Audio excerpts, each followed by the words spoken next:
They told him he'd never walk again, let alone fight. But Staff Sergeant Elijah Eli Brooks wasn't the kind of man to accept what others decided for him. The moment he opened his eyes on that hospital cot in Da Nang, screaming in agony and confusion, missing both legs below the knee, he didn't just see the end of something. He saw a war that was far from over. And in his mind, he hadn't lost. Not yet. The explosion had come out of nowhere, some damn trap set in the jungle, during a routine sweep. 1 second he was giving orders, telling his squad to keep tight formation, and the next he was weightless, flying. Then black, then pain. Crushing, bone-deep pain. But worse than that was the silence afterward. He couldn't hear his men. Couldn't hear Private Munoz joking about his girl back home. Couldn't hear Sergeant Fields whispering prayers, just screaming. His own. And then came the darkness again. By the time he came around fully, it was 3 days later, and a doctor was explaining things in the gentlest voice possible. Eli wasn't hearing him, not really. Just the words, both legs amputated, lucky to be alive. Lucky. He didn't feel lucky. He felt helpless, trapped, finished. But something in him wouldn't accept that. When they tried to send him home, he refused. "I'm not done," he said. He said it to doctors, to officers, to anyone who'd listen. They thought it was the trauma talking. Some even pitied him, nodded softly, told him he was a hero, that he'd done enough. But Eli didn't want pity. He wanted purpose. What they didn't know, what they couldn't know, was that Eli had already survived worse than the jungle. Before the war, back in Jackson, Mississippi, being a black man meant learning to live with injustice from the day you were born. His father, a janitor who'd been beaten by cops for being in the wrong part of town, had taught Eli early, "Don't you ever let them take your fire, boy." That fire had carried Eli through boot camp, through racial slurs, through being passed up for promotion twice, until his commanding officer finally admitted, "Brooks, you're too good to ignore." That fire was burning now, hotter than ever. So when the medics told him about prosthetics, he latched on. Not like some soldier clinging to hope, but like a man forming a new weapon. He wasn't just going to walk again, he was going to fight. Eli pushed himself through recovery with a kind of fury that frightened even the seasoned therapists. He didn't want sympathy. He wanted resistance. He wanted people to doubt him, to whisper behind his back that he'd lost too much, because every whisper fed the rage that fueled him. By the 4th month, he could walk with the prosthetics, awkwardly, with pain, but he could move. By the 6th, he could jog. They said it wasn't possible, but Eli didn't care. He wasn't interested in possible. He was interested in getting back. He sent a letter to his former CO. It said 3 words. "Still in this." No explanation. No plea. Just a declaration. What happened next would go down as one of the most unexplainable, almost insane acts of the Vietnam War. Eli Brooks, double amputee, broken but unyielding, was going back to the front lines. Not as a wounded hero on display. Not as an inspiration for morale speeches. As a soldier. And this time, they wouldn't see him coming. The paperwork alone was enough to break most men. Every single form had a box that screamed, "Unfit for combat." Every officer Eli spoke to gave him that look, half admiration, half disbelief, as if they were waiting for him to wake up and realize the absurdity of what he was asking. But Eli didn't blink, didn't flinch. He'd seen men die with less dignity than the way they were trying to sideline him, and he refused to let the war write him out like some sad footnote. Lieutenant Colonel Marsh was the first to crack. "You're insane," Marsh had muttered, looking at Eli's request for redeployment. "You're a double amputee, for Christ's sake." Eli stared him down. "And I'm still a better shot than half your men. Still got more heart, too." There was a pause. Then Marsh leaned back, sighed, and said, "Fine, but you're not going out there until I see you prove it myself." That's how Eli ended up back on base, not as a soldier yet, but as a spectacle. They set up a range, gave him an M16, and waited for him to fail. What they saw instead was precision, focus. Eli's hands never trembled, his breathing never faltered. Even with the slight lean of his prosthetic legs, his upper body remained locked in control. Bullet after bullet punched through the target's center mass. Perfect. Then came the drills, tactical movement, field reloads, mock scenarios. It wasn't easy. Every step on those prosthetics felt like walking on blades. Every fall hit harder than the last. But Eli got up, again and again. Bloody knees, torn palms, soaking sweat. None of it stopped him. The base watched in silence. What started as curiosity turned into disbelief, then respect. And when Marsh saw it for himself, he nodded. One short nod, but it meant everything. "You'll be assigned to Echo Company," Marsh told him, tossing over the papers. "They lost a sergeant last week. You'll replace him. You'll need to earn their trust." That part wasn't new to Eli. Being black in the Army meant always starting from behind. Now he'd be the black crippled guy trying to lead a group of combat-ready white soldiers. He knew what was waiting for him. Sideways looks, whispers, the inevitable tension of men wondering if this guy could keep them alive. He'd have to be twice as strong, twice as sharp. When he reported to Echo Company, the first thing he saw was skepticism. No one said it, but he felt it. What's this guy doing here? Some of the younger ones looked like they'd just stepped out of high school. Kids. The older ones, already hardened, wore that hollow look of men who'd seen too much. No one offered a hand. No one cracked a smile. Eli didn't need them to. Not yet. Their first mission together was a short-range recon. Low risk, just intel gathering in a nearby village. But in Vietnam, low risk didn't mean much. As they moved through the dense tree line. Eli moved at the rear, quietly watching, judging, taking measure. The squad leader, a wiry kid named Phelps, kept stealing glances at Eli's legs like they were going to buckle at any second. They didn't. When gunfire rang out just past the rice paddies, it was sudden and sharp. Ambush. Everyone hit the dirt. Chaos. Screaming. Someone yelled, "We're pinned." Another soldier fumbled with his radio. They were sitting ducks. Eli didn't panic.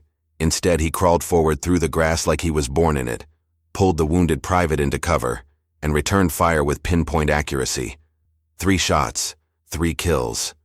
Just like that, the ambush was over. When the dust settled, no one looked at Eli the same.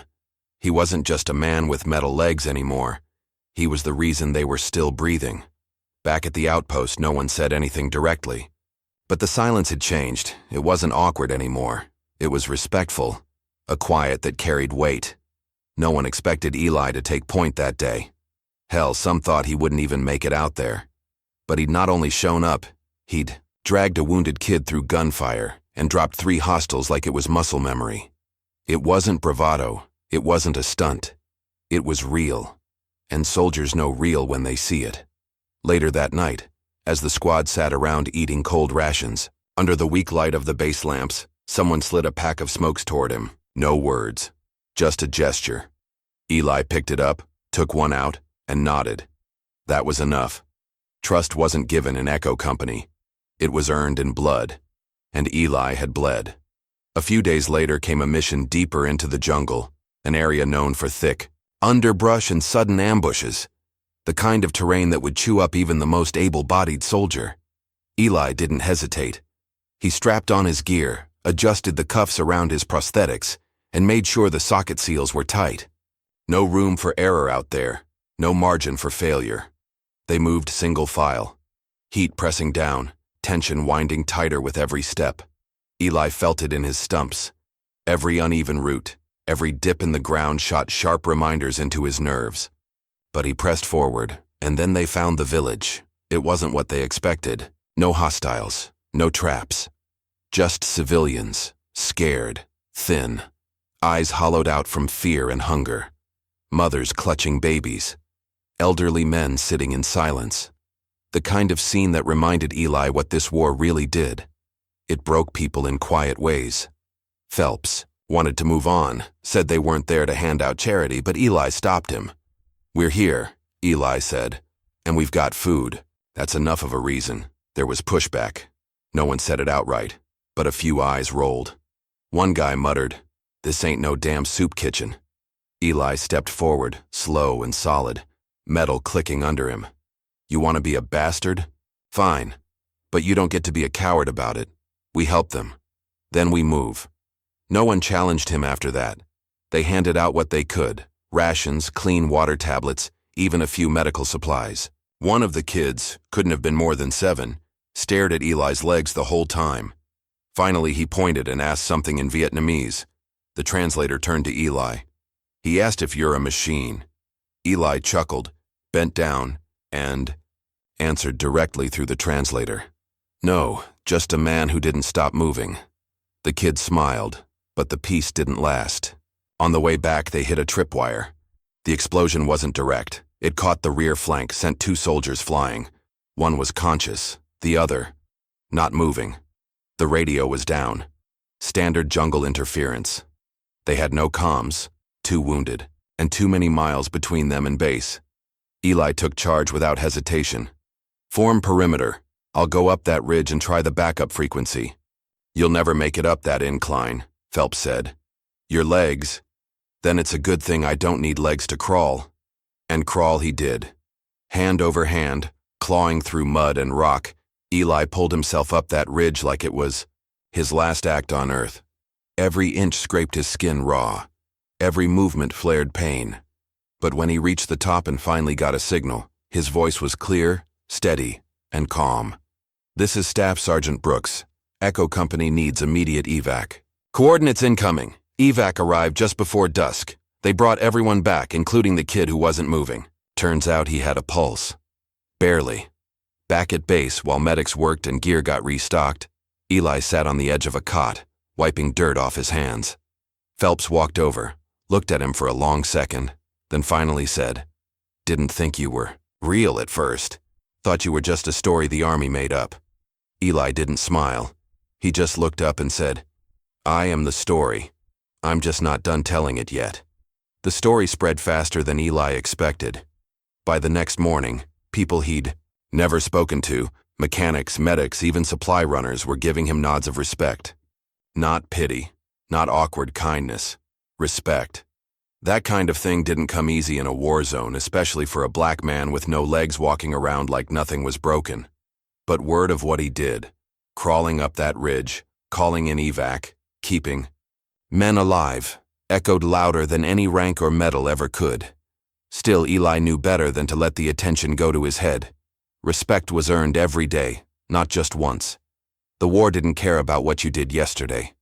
Back in the barracks, Eli focused on routine, sharpening his gear, cleaning his weapon, checking the socket seals on his prosthetics. He'd learned how to file the joints smooth, add extra padding where the skin rubbed raw, even adjust the angle for different terrain. They weren't perfect, but they were his. They carried him, and more importantly, they obeyed him. A week later came the real test. The unit was assigned to an op they'd all hoped to avoid. Operation Raventooth.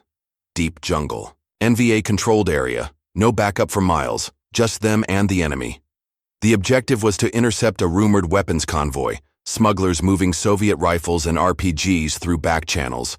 Intelligence said the trail was hot, dangerous, and likely booby-trapped every step of the way.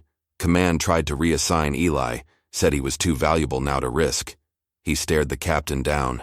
"I wasn't valuable last month. What changed?" The captain sighed. "It's not that. It's, I go with my men," Eli said flatly.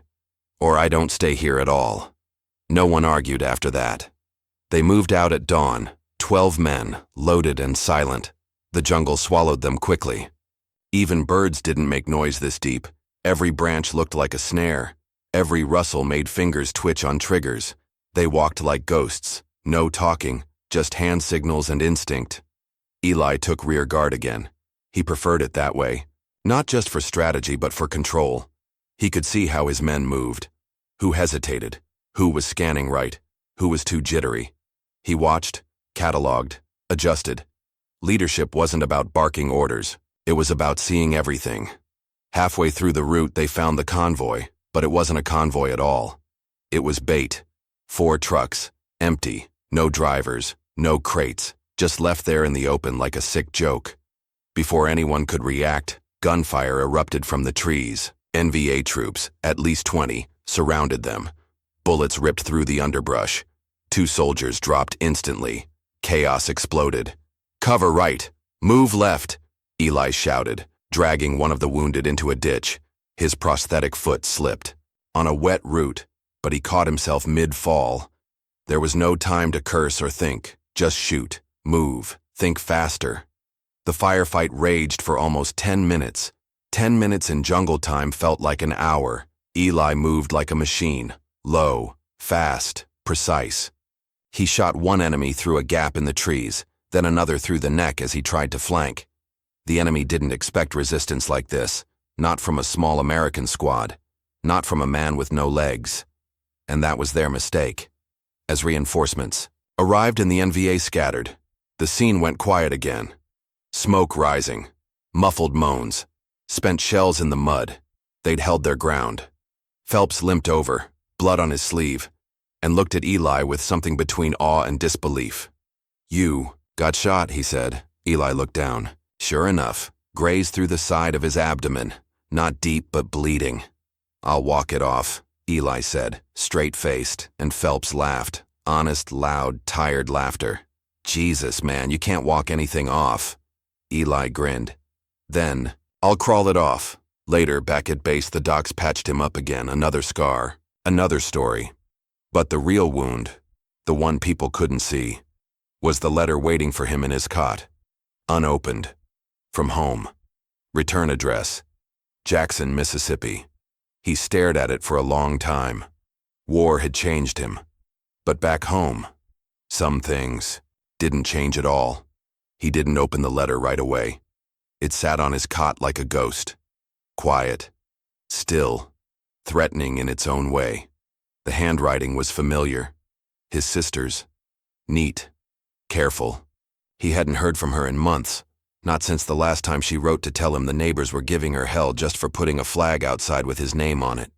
Said they called him a traitor for fighting their war. Said they spit near her feet on the street.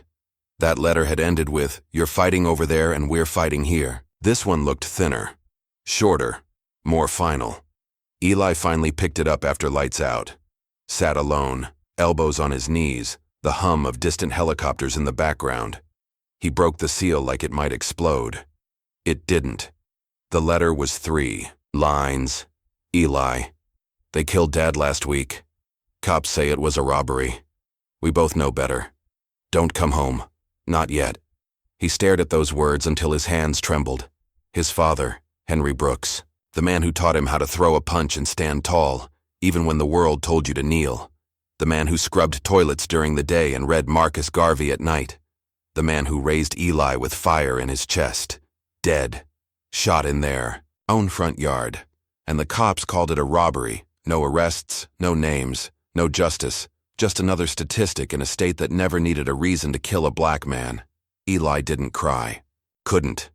He just folded the letter, tucked it into his vest, and sat there until the sun crept up over the treetops. Something changed in him after that. He still led missions, still barked orders, still crawled, climbed, and fought harder than anyone. But the fire burned colder now, sharper. He wasn't just surviving anymore. He was proving something to the world, to himself, to a country that used his body for war and discarded his people like trash. One night in the mess hall, Phelps sat across from him with a beer and a question in his eyes. "You okay?" he asked. Eli didn't answer at first. Then he said, "They got my dad." Phelps frowned. "Over there?" "No," Eli said. "Back home." Silence. Phelps lowered his beer. "Damn. I'm sorry." Eli looked him dead in the eye. "You ever feel like you're fighting 2 wars at once?" Phelps nodded. Slowly. "Out here it's bullets, back there. Yeah. I got a brother who won't speak to me because I joined up. Thinks I sold out." Eli didn't comment. Just let that hang in the air. They weren't the same, not exactly. But in war, pain was a kind of common language. A week later, during a supply escort mission, Eli's squad was ambushed again. Only this time, it wasn't just hit and run. It was planned, coordinated. They were outnumbered 2-1. The jungle lit up with muzzle flashes and shouted commands in Vietnamese. The convoy was pinned against a ravine, bullets flying like hornets.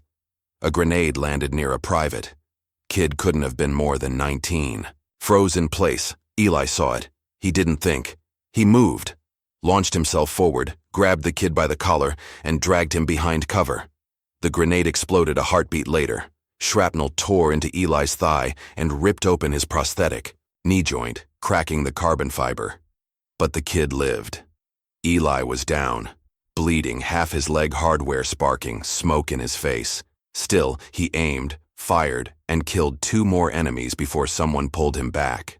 The firefight lasted 20 more minutes. By the time medevac arrived, Eli was unconscious. Blood loss, shock, maybe worse. He woke up 3 days later in a field hospital in Saigon. The first thing he asked wasn't, "Am I okay?" It was, "Did the kid make it?" The nurse smiled. "Yeah, thanks to you." Eli nodded, closed his eyes, and exhaled like he'd just won a battle no one else saw. But deep down, he knew it wasn't over. It never would be. Not until someone finally answered for what happened back home. They offered him another medal, a Purple Heart to go with the last one. This time, the citation called him a heroic example of valor under fire, and said his actions saved not only the convoy but the lives of 3 men. Eli didn't even read it. He let the paper sit on the tray next to his bed, untouched. What good was another piece of metal pinned to his chest when his father was buried in Mississippi with no justice, no trial, no damn truth? He wasn't angry at the Army. Not exactly. The Army had saved him in some ways, gave him discipline, tools, a fight he could see with his own eyes. But now, lying in that white, sterile bed with half his prosthetic blown out and new wounds tearing across his already scarred body, Eli felt something crawl up inside his chest. A quiet kind of rage. The kind that didn't scream or shake fists. The kind that made promises. When the doctor came in and said, "We're recommending you be sent stateside for recovery," Eli cut him off. "No." The doctor blinked. "Sergeant Brooks, your leg—" "I'll rebuild it," Eli said. "Again. Just give me the parts."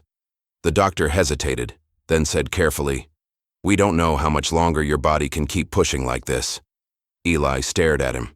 "You let me worry about that." 2 weeks later, with a new prosthetic below the right knee, rigged with a reinforced socket and steel pin brace to support the weight, Eli was back on his feet.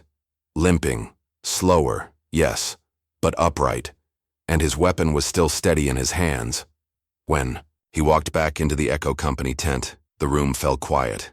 Then applause started, not loud, not like a parade, just the sound of real men showing real respect. Even Phelps, never one to hand out praise easily, gave him a nod and muttered, "Didn't think we'd see you again." Eli shrugged. "Told you. Story ain't over." He didn't talk much about the field hospital, about the nightmares, about the sudden crying fits that came without warning in the middle of the night. He didn't mention how sometimes he'd wake up with phantom pain so sharp it felt like someone was sawing through the legs he no longer had. That kind of talk didn't fit the uniform, so he buried it. What he did talk about was the next mission. Intelligence had picked up chatter about a possible prisoner of war camp tucked deep in the jungle, disguised as a civilian village. Word was, some of the captured Americans were being moved, possibly executed. They needed a squad to scout and confirm. High risk, no guarantees. Eli volunteered before the briefing ended. Command didn't fight him this time. He was given a 6-man team. 2 of them new, the others seasoned. He briefed them quickly, made it clear this wasn't going to be a clean-op, no cavalry, no backup. In and out, eyes open, no mistakes. As they dropped into the jungle from a slick Huey at low altitude, Eli felt that old calm wash over him. The one that came when the noise of everything else went quiet. The war back home, the pain, the politics. None of it mattered right now. Just the trees, the trail, and the mission. They moved slow, careful. Eli took point this time, legs steady, rifle up, senses razor sharp. Every shadow was suspect. Every rustle earned a pause. The jungle had no mercy for the overconfident. 3 miles in, they found it. Looked like a farming village. Kids playing, women carrying buckets. But Eli's eye caught the signs. Guard rotation at the edge. A man watching from a rooftop. No chickens, no dogs. too quiet. No real farmers. He gave the signal. Circle and observe. As night fell, they saw them, 2 men, bound, blindfolded, hands tied with frayed rope being pulled from a shed. Americans, prisoners. Eli's jaw clenched. He turned to his men. "We're going in." "Shouldn't we wait for dawn?" one of the new guys asked. Eli looked at him, voice low and even. "If that was your brother in that shed, would you wait?" No one argued.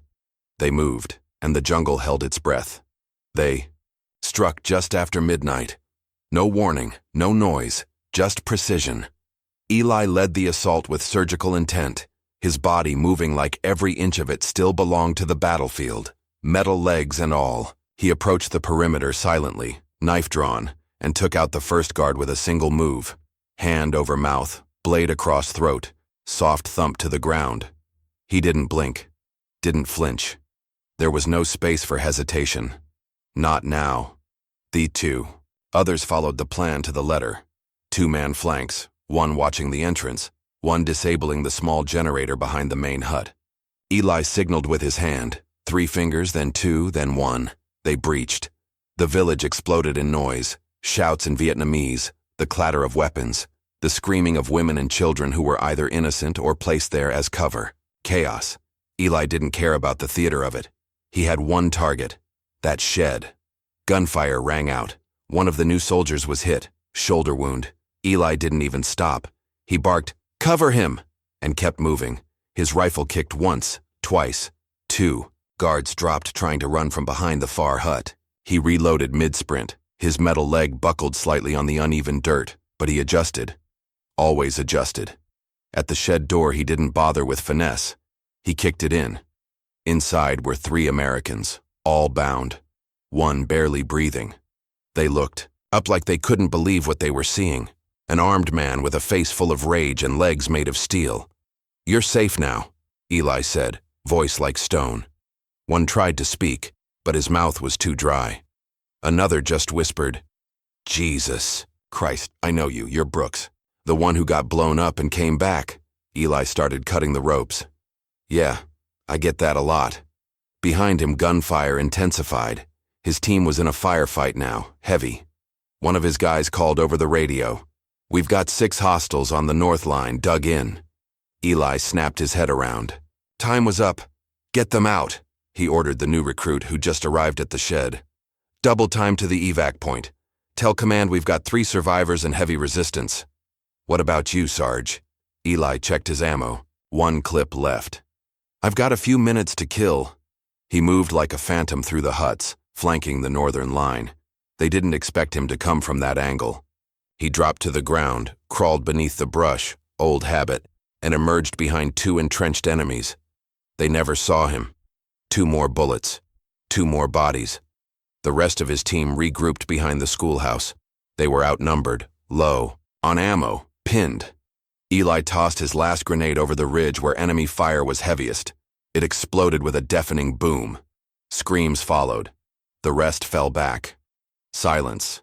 Echo Company took the village. When the dust cleared, 6 enemies dead, 1 American wounded, 3 rescued. No civilian casualties. It was a textbook mission, except no textbook had a chapter for a double amputee sergeant crawling through the jungle and winning the damn war on grit alone. Back at base, when the medics, patched up his bleeding stump, again, they told him he'd lost a bolt in the prosthetic knee. Could have collapsed completely mid-mission. He just shrugged. They'll have to make it better next time. That night, sitting alone in the shadows of the barracks, Phelps sat next to him without a word. They shared a flask, passed it back and forth. After a long pause, Phelps finally said, "You're not just surviving out here. You're making all of us better." Eli didn't answer for a while. Then, "I'm not trying to inspire anyone. I'm just not done fighting." Phelps nodded. "Yeah, but damn if you're not the toughest bastard I've ever seen." Eli looked, out at the dark jungle, at the war still breathing in the trees. "You've seen nothing yet," he said quietly, and meant every word. After that mission, they stopped questioning him, not just in Echo Company. Word spread beyond. Other units started referring to him with a quiet reverence. "That's Brooks, the one who lost his legs and still won the fight." Some called him Ironfoot behind his back, not as an insult, but as a myth, something between legend and warning. New recruits stared when he passed, unsure if they should salute, say hello, or just stay out of his way. Eli didn't care for the attention. He wasn't here for fame. He was here for payback. With every step, every drop of sweat, he was collecting something the world owed him. Not just for his legs, not just for the blood spilled in the jungle, but for every time someone back home called his father boy, for every cross burned on a black family's lawn, for every man buried in a shallow grave because someone decided he didn't belong. He never said it aloud, but Eli fought harder in Vietnam because he couldn't fight back in Jackson. A month later, while training a group of rookies on urban assault drills, a staff officer pulled him aside. Clean uniform, clipboard under one arm, polished boots, the type that hadn't seen a firefight in months. "Sergeant Brooks," he said, "there's a general coming in next week. Wants to meet you." Eli raised an eyebrow. "Why?" "You've become something of a figure," the officer said. "They want to showcase what you represent. Courage, resilience, inspiration." Eli's jaw tightened. "I'm not a mascot." The officer's smile thinned. "You'll do it. Anyway, orders." That night, Eli sat in his bunk thinking about that word, inspiration. They loved that word. It was their favorite thing to call a wounded soldier who didn't quit. Inspiration made people feel good, like they didn't have to look too close, like they could ignore what broke the man in the first place. They didn't see the nights Eli couldn't sleep, didn't hear him scream from phantom pain, didn't watch him sew his own stump back together when the medbay was too full to take him.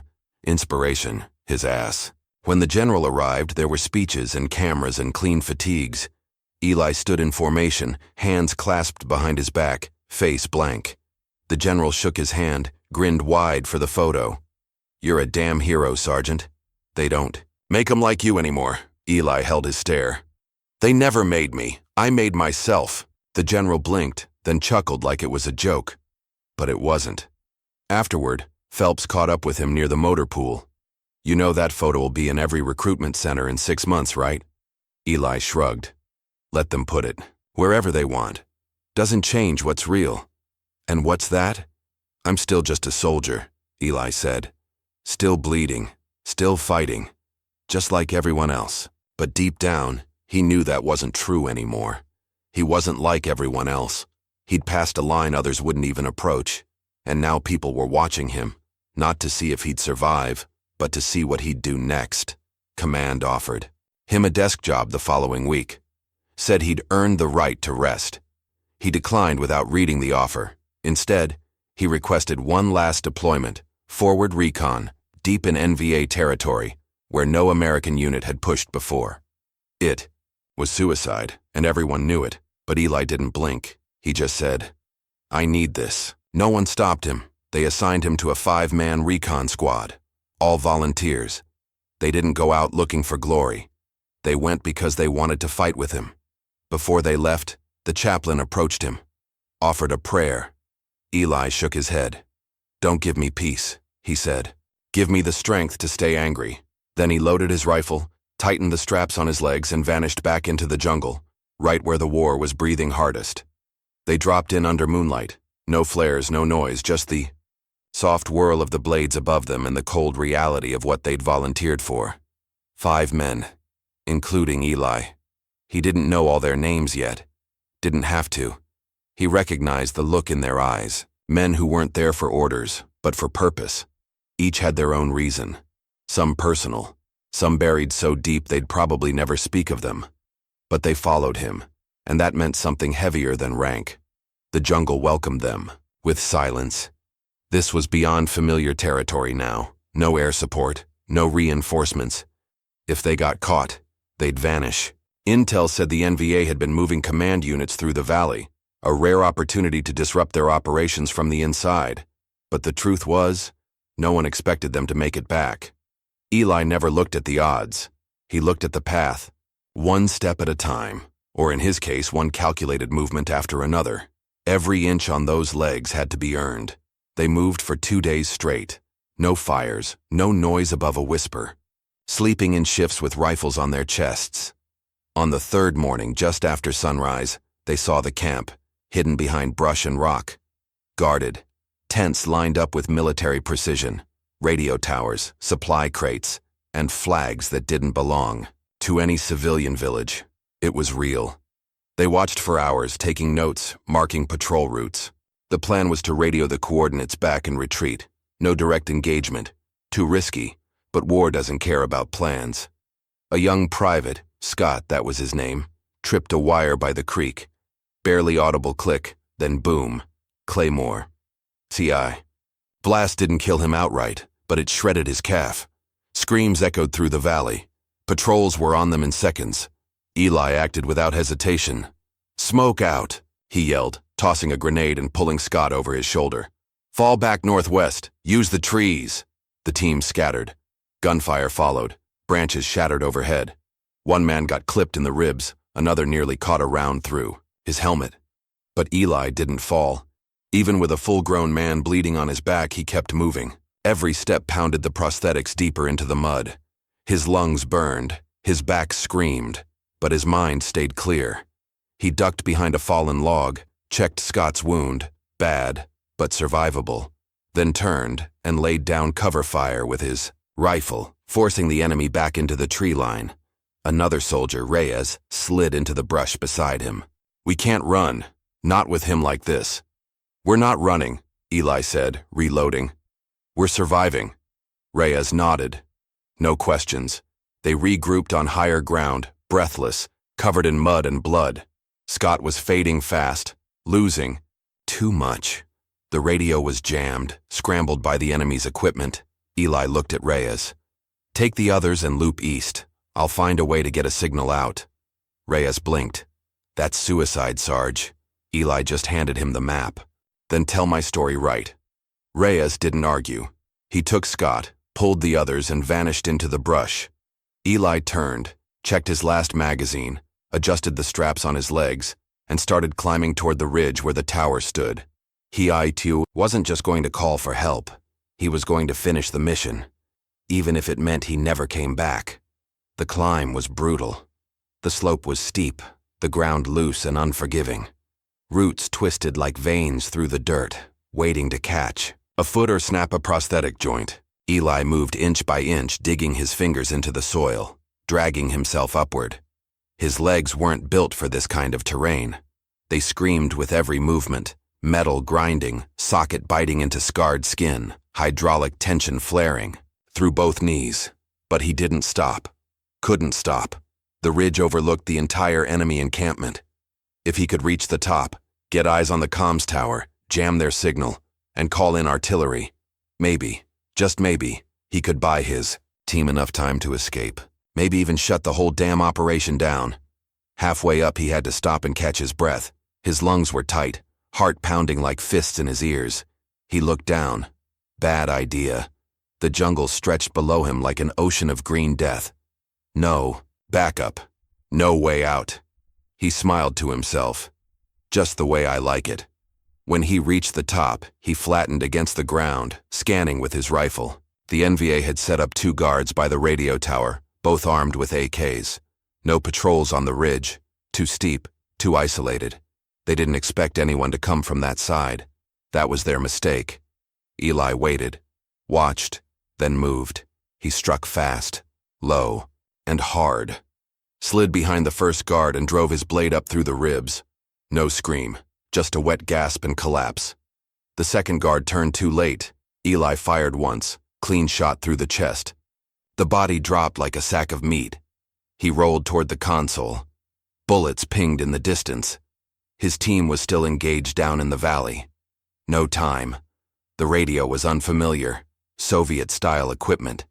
He recognized just enough from his training to make it work.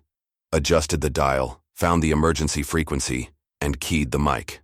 "This is Sergeant Elijah Brooks, Echo Recon. We've located enemy command at Grid 29er Bravo. Hostile contact. We need airstrike support and medevac now." There was static. Then, "Repeat, Sergeant. Did you say 29er Bravo?" "Yes, damn it. I'm at the tower. We need immediate support." "Copy that, Sergeant. Airstrike inbound." "Ida, 5 minutes. Hold your position." He dropped the mic and exhaled. 5 minutes. That's all. Down below, muzzle flashes lit the trees. He could make out Reyes's squad retreating to a new position. They were running out of space. Eli knew what he had to do. He grabbed one of the enemy rifles, full mag, slung it over his shoulder, and took a satchel of grenades from the fallen guards. Then he ran, if you could call it that. He sprinted, down the slope, ignoring the screaming pain in his knees, the way his right leg gave out every third step. He stumbled, fell, rolled through mud, but got back up. Over and over. One thought kept him moving. Buy them time. He hit the edge of the encampment firing. Explosions followed. He threw grenades into tents, lobbed one at a supply cache, dropped 2 more near the radio tent for good measure. Screams tore through the jungle. NVA soldiers scrambled, ducking, firing blindly. Eli didn't stop. He was everywhere, behind cover, on top of crates, ducking under fire and rising like a ghost. One shot grazed his arm, another tore through his shoulder. His legs buckled again. Still he moved. Still he fired. And then the sound came, a low hum at first, then the unmistakable thunder of jets. He looked up as the sky opened. 2 F-4 Phantoms roared overhead. Then the jungle exploded. The first bomb struck the camp's far edge. Fire, smoke, bodies flying. The second landed near the tower.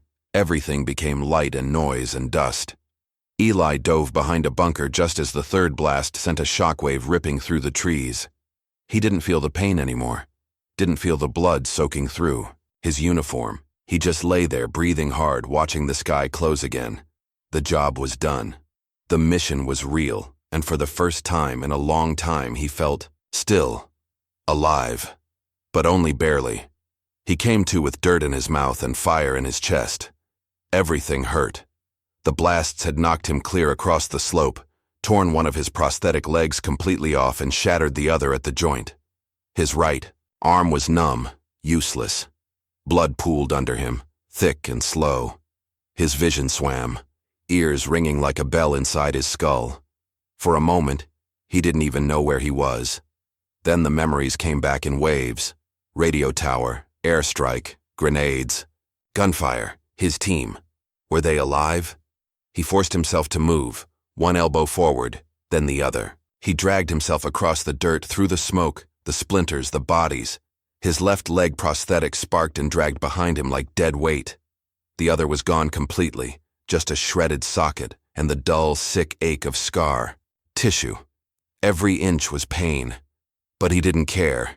He reached the tree line where he'd last seen Reyes. No one. Just silence. Smoke. The stench of gunpowder and burned canvas. Then, movement. Reyes. Bloody, limping, but alive.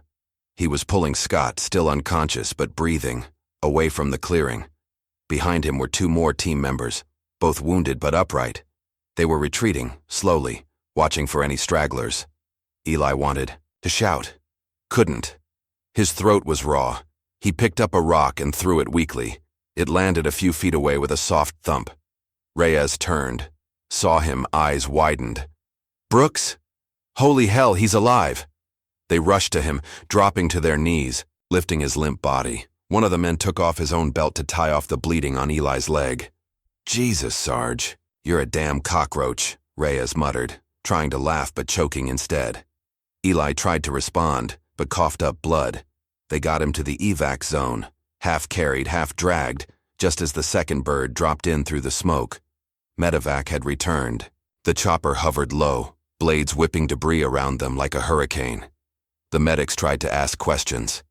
Eli couldn't answer. His body was shutting down, one organ at a time. He could feel it. But as they strapped him in, something caught. His eye. The kid. Scott. Still breathing. Still alive. Eli reached over, weakly grabbed the medic's sleeve, whispered one word. Live. And passed out.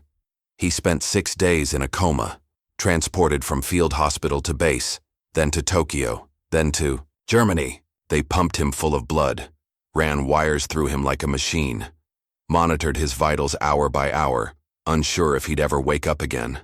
When he finally did, the first thing he saw was the ceiling. White, quiet, still. And then Reyes's voice, low and raw beside him. Told them you weren't human. Told them you were something else. Eli turned his head. Couldn't speak, just blinked. Reyes leaned in. We made it. All of us. Thanks to you. Eli closed his eyes again. Just for a second.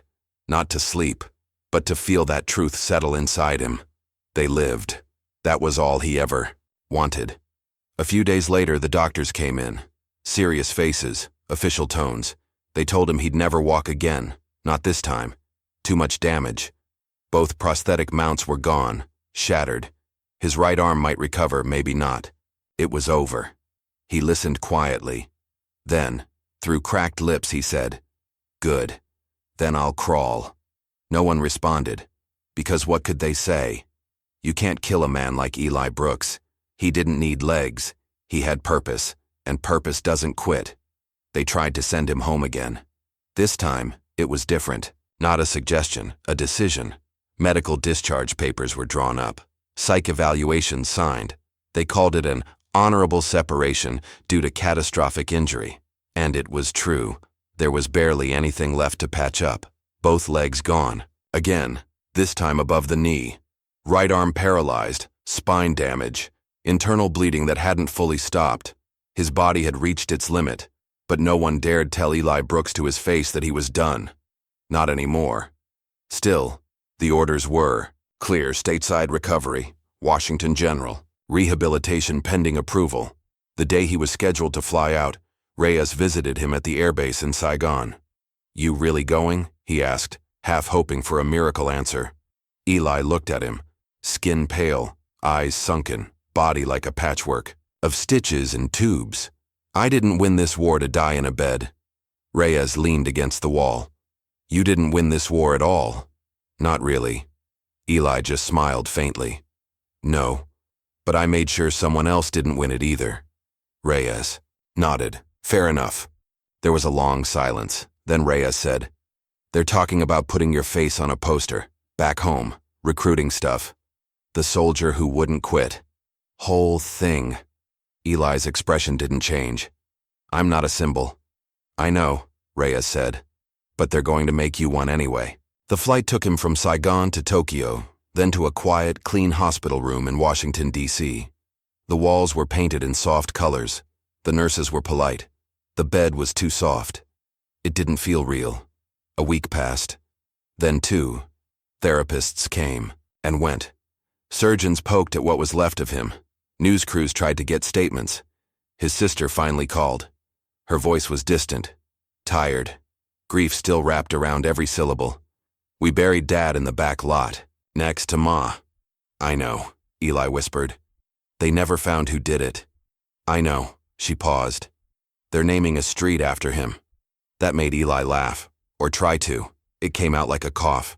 They always name something after you when they want to forget what they let happen. The next day he got a visitor he didn't expect. A colonel. Full dress uniform. Pins polished. Smile rehearsed. "We're giving you the Silver Star," the colonel said, "for your actions in the Raventooth Valley. Command said it's the highest anyone's gone in country. You'll be the first double amputee to receive it during active conflict." Eli looked down at what remained of his body, then up at the man. "You ever seen someone die for a medal?" The colonel blinked. What?" "Out there, I didn't fight for medal. I fought for them, for my men, for the ones no one writes letters to." The colonel shifted awkwardly. "Yes, of course, Sergeant Brooks. It's just protocol." Eli closed his eyes. "Then do me a favor. Anything. When they read my name out, don't call me brave. Don't call me inspiration. Just say I didn't stop." The colonel left without another word. Weeks passed. Eli began therapy. Again. Learned how to use a wheelchair with one arm. How to eat without help. How to speak without rage choking his throat. The hospital staff called him the toughest man they'd ever seen. But no one could reach what was broken inside. Late at night, when the halls went quiet, Eli stared at the ceiling and remembered the jungle, the screams, the fire, the sound of Scott's breathing after the explosion, Reyes's voice yelling his name, the soft static of the radio when the airstrike was approved. Memories sharper than pain. He wasn't afraid of what he'd lost. He was afraid of what people would make of it. They'd turn him into a legend. They'd forget the price. But he'd remember. Every second, every face, and he'd carry them, even if the rest of the world moved on. Eli Brooks never wore the silver star. They gave it to him, held a ceremony, clapped in polished shoes and clean uniforms. The Secretary of the Army gave a speech about courage, sacrifice, and the unbreakable will of the American soldier. Cameras flashed. Reporters wrote headlines. Eli sat in a wheelchair off to the side, his one good hand resting on his lap, eyes fixed not on the medal, but on the flag. It fluttered, lazily behind the podium, big and bright. He didn't hate it, but he didn't trust it either. After the ceremony, they tried to get him to speak. "Say something for the vets back home," someone said. He rolled up to the mic, looked out at the crowd, and said, "There are men still buried in jungles, who never got to come home. I'm not here because I was better. I'm here because I was lucky. Don't confuse the two." Then he wheeled himself off stage without another word. They didn't invite him to any more speeches. He moved back to Jackson eventually. Not to the house he grew up in. It was gone, torn down by the city after the fire. No suspects. No investigation. He bought a small place on the outskirts. Quiet. Flat terrain. Easy to roll through. He lived alone. No wife. No kids. Just a dog someone left on his porch one morning. A mutt with one eye and a busted leg. Eli named him Sergeant. Every Sunday, he visited the graveyard, stared at the stone that read, "Henry Brooks' father, janitor, man, 1940, 1969. He didn't say much, just sat there. Sometimes read old letters, sometimes just watched the wind. One day, a young man came up to him, maybe 20, in uniform. Nervous. "You, Sergeant Brooks?" Eli nodded. "My uncle fought with you, said you carried him out of Raventooth, said you were..." He hesitated. "Said you were the hardest man he ever knew." Eli looked at him, saw the youth, the belief, the hunger in the boy's eyes. "You planning to enlist?" he asked. The kid straightened. "Yes, sir." Eli stared at him for a long time, then said, "Don't go looking for glory. It'll lie to you." The boy nodded. Quiet. Eli offered his hand. "Go anyway. Just don't forget who you are when the shooting stops." The boy shook his hand, saluted, and left. Eli watched him go, then looked back at his father's grave. The war never left him. But maybe, just maybe, it taught him something worth passing on. The soldier who kept fighting after losing both legs, and won. Not because he survived, not because he was fearless, but because he refused to disappear. And maybe that's what real victory looks like. Not the medals, not the speeches, not the headlines, but being seen and making damn sure the world remembers why. If this story moved you, even half as much as Eli, moved a nation, don't just scroll past. Leave a comment. Tell us who your heroes are. Subscribe for more raw, real, and unforgettable stories like this one. And share this with someone who needs to be reminded. True strength doesn't always walk on two legs. Sometimes it crawls, bleeds, and keeps moving anyway. You don't forget a name like Elijah Brooks, and neither should the world.